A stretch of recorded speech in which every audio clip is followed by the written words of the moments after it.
Hello friends, तो ये है सीरीज का 7th पार्ट। इसके पहले के पार्ट्स की लिंक भी आपको डिस्क्रिप्शन में मिल जाएंगी। तो चलिए शुरू करते हैं। तो लास्ट पार्ट में हमने देखा कि मार्शल टूर्नामेंट अब शुरू हो चुका है और शाओ फैन बिना लड़े ही अपने अगले लेवल पर चला जाता है। यही उसे मून क्लैन की सबसे खतरनाक फाइटर दिखाई देती है और वो उसकी खूबसूरती से बहुत इम्प्रेस होता है। पता चलता है कि इस फाइटर का नाम लू शुई है और इस राउंड में इसका मुकाबला ड्रैगन क्लैन के फाइटर फैंग से होने वाला है। फैंग खुद को इंट्रोड्यूस करता है और कहता है कि तुमसे लड़ना मेरे लिए गर्व की बात है। लू शुई अपने मास्टर की ओर देखती है जैसे कि उससे परमिशन मांग रही हो और कहती है कि हमें बातों में टाइम वेस्ट नहीं करना चाहिए और तुम अपना अटैक शुरू कर सकते हो। फैंग ये सुनकर अपनी तलवार निकालता है, लेकिन उसके बहुत कोशिश करने पर भी लू शुई उसे अपने पास तक नहीं आने देती। फैंग भी इससे फ्रस्ट्रेट होने लगता है और देखता है कि दूसरे स्टूडेंट्स उसका मजाक उड़ाने लगे हैं कि शायद एक लड़की को देखकर वो कमजोर पड़ गया है। ये सुनकर उसे बहुत गुस्सा आता है और इस बार वो अपनी फ्रीजिंग क्रिस्टल्स का यूज करता है जो लू शुई को चारों ओर से ट्रैप कर लेते हैं। एक दूसरी स्टूडेंट कहती है कि हमारी मास्टर लू शुई पर कुछ ज्यादा ही भरोसा करती है, लेकिन कहीं ये मून प्लान को डुबा ना दे। और इस पर उनकी सीनियर उन्हें बहुत डांटती है कि तुम्हें बातों से ज्यादा मैच में ध्यान लगाना चाहिए। उधर फैंग को लगता है कि उसने शायद लू शुई को बेबस कर दिया है और वो कहता है कि अब तक तुमने एक भी वार नहीं किया, लेकिन मुझे डर है कि अब तुम्हें इसका मौका भी नहीं मिलेगा। ये कहकर वो पूरी ताकत से उस पर अटैक करने आता है, लेकिन लू शुई अपने एक ही मूव से उस ट्रैप को डिस्ट्रॉय कर देती है और उसकी तलवार फैंग के फेस तक पहुंच जाती है। शाओ फैन और बाकी लोग भी ये देखकर बहुत इम्प्रेस होते हैं, लेकिन फैंग इतनी जल्दी हार कैसे मान सकता था और लू शुई की डिस्ट्रैक्शन का फायदा उठाने की सोचता है। तब लू शुई पहली बार अपनी स्वॉर्ड को बाहर निकालती है और इससे पहले कि फैंग कुछ समझ पाए उसकी तलवार टूटकर बिखर जाती है और वो खुद भी उठने लायक बिल्कुल नहीं होता। अनाउंसर बताता है कि लू शुई अब अपने अगले लेवल पर पहुंच चुकी है और वो अपने मास्टर को ग्रीट करके वहां से चली जाती है। सैंग शाओ फैन से कहता है कि ये तो सुंदर होने के साथ साथ खतरनाक भी है और तुम्हें इससे बचकर रहना होगा।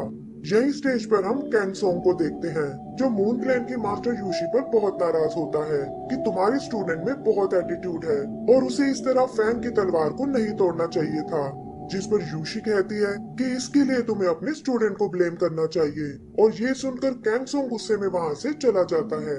वही यूशी से कहता है कि तुमने अपने स्टूडेंट को बहुत अच्छे से ट्रेन किया है और वो मून क्लैन की इस फेरिस फोर्ट को सच में डिजर्व करती है। वो कहता है कि तुम्हारे फाइटर्स देखकर मुझे जलन हो रही है, लेकिन अभी तो टूर्नामेंट के बहुत से मैच बाकी हैं और उनका रिजल्ट कुछ भी हो सकता है। इधर शाओ फैन लू शुई को घूर रहा होता है और सैंग को लगता है कि शायद वो उसे पसंद आ गई है, लेकिन शाओ फैन इसे इनकार कर देता है। तभी अनाउंसमेंट होती है कि सैंग की अगली फाइट शुरू होने वाली है और वो शाओ फैन को छोड़कर वहां से चला जाता है। इसी तरह दूसरी फाइट्स के साथ जल्दी ही दिन खत्म हो जाता है और सारे प्लेयर्स एक ब्रिज के थ्रू एरिना से बाहर जाने लगते हैं। शाओ फैन वहाँ रखे एक बोर्ड को चेक करता है जिस पर आगे होने वाली फाइट्स की इंफॉर्मेशन दी हुई है और देखता है कि वहाँ लू शुई और लिंजर के साथ साथ उसका भी नाम है। उसे ये देखकर बहुत अच्छा लगता है और वो हुई से कहता है कि कल तुम्हें आकर मुझे चेयर करना होगा। फिर वो ब्रिज क्रॉस करके दूसरी साइड आता है और तभी उसे लिंजर की आवाज सुनाई देती है। वो खुश होकर उससे मिलने जाता है, लेकिन देखता है कि वो तो की हाओ के साथ है। लिंजर और की हाओ एक दूसरे के साथ बहुत खुश थे और हंस हंस कर बातें कर रहे थे।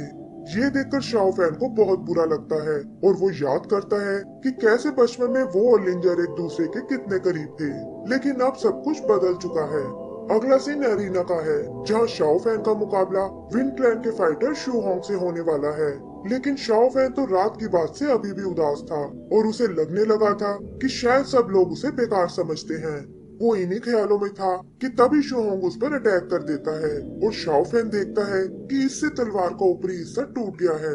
शू होंग उससे हार मानने को कहता है ताकि वो खुद को एम्बेरसमेंट से बचा सके, लेकिन शाओ फैन पलटकर उस पर अटैक कर देता है। शू होंग के लिए उसे रोकना बच्चों का खेल था और वो उसकी रही सही तलवार को भी तोड़ डालता है और एक ही किक से उसे उछालकर दूर फेंक देता है। वो शाओ फैन से एक बार फिर हार मानने को बोलता है, लेकिन देखता है कि उसकी अकड़ तो जरा भी कम नहीं हुई। शाओ फैन इस बार लड़ने के लिए अपनी स्टिक निकालता है और कहता है कि अभी ये फाइट खत्म नहीं हुई है। शू होंग उसके वेपन का मजाक उड़ाने लगता है कि इस स्टिक से भला मुझे कैसे हरा पाओगे। वो कहता है कि तुम डासू क्लैन के लोग बहुत ही अजीब हो, जो ना जाने कैसे कैसे वेपन्स लाते हो, और वो भी तुम्हारा ही साथी था जो थोड़ी देर पहले डाई से लड़ रहा था।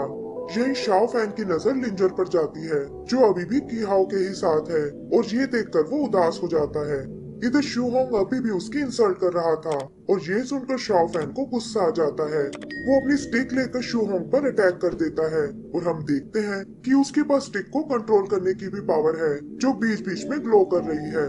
शू होंग कहता है कि इन मामूली ट्रिक से तुम मुझे नहीं डरा सकते, और फिर उसके हाथ हिलाते ही उसकी तलवार चमकने लगती है। शाओ फैन को कुछ नजर नहीं आता, और इसका फायदा उठाकर शू होंग उसके हाथ को जख्मी कर देता है।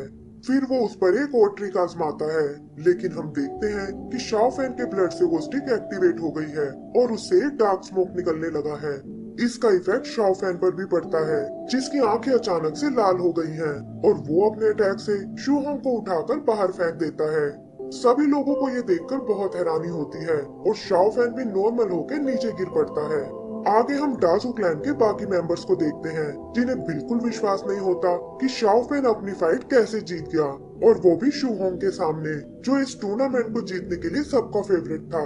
वो बीशु नाम के एक मेंबर पर बहुत नाराज होते हैं, क्योंकि उसने शाओ फैन पर बेट लगाई थी, और उन्हें लगता है कि शायद वो उसकी सीक्रेट टेक्निक पहले से जानता था।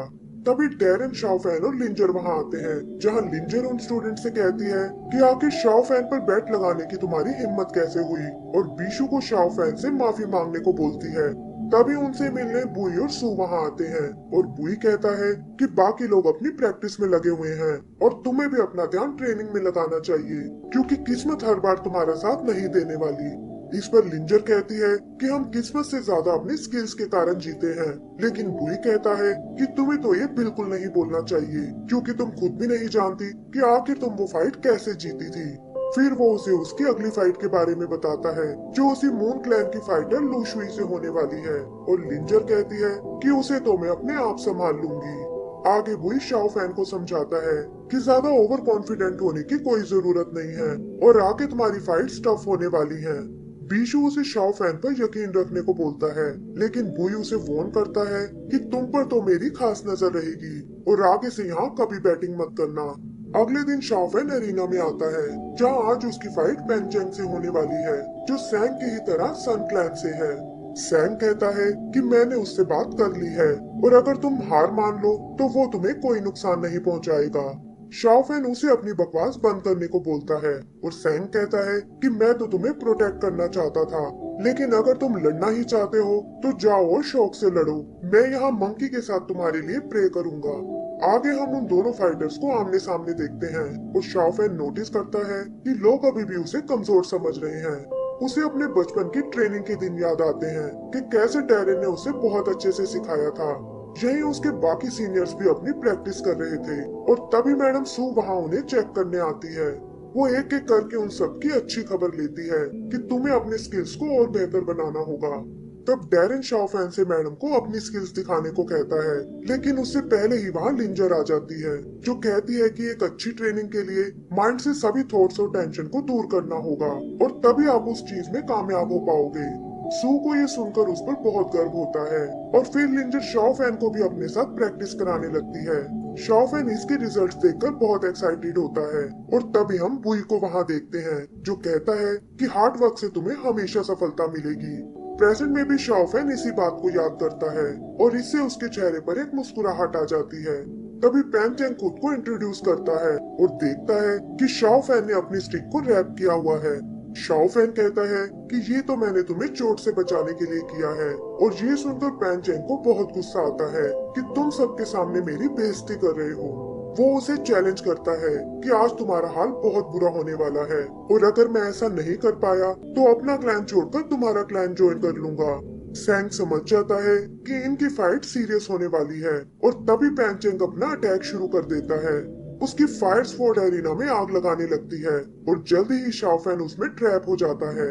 फिर पैन चैंग अपने अटैक की फ्रीक्वेंसी को बढ़ाने लगता है, और इसी के साथ हमारा ये एपिसोड भी खत्म हो जाता है। तो दोस्तों, इसका अगला पार्ट देखने के लिए प्लीज हमारे चैनल को सब्सक्राइब करें, और बेल आइकन दबाना ना भूलें। Thank you.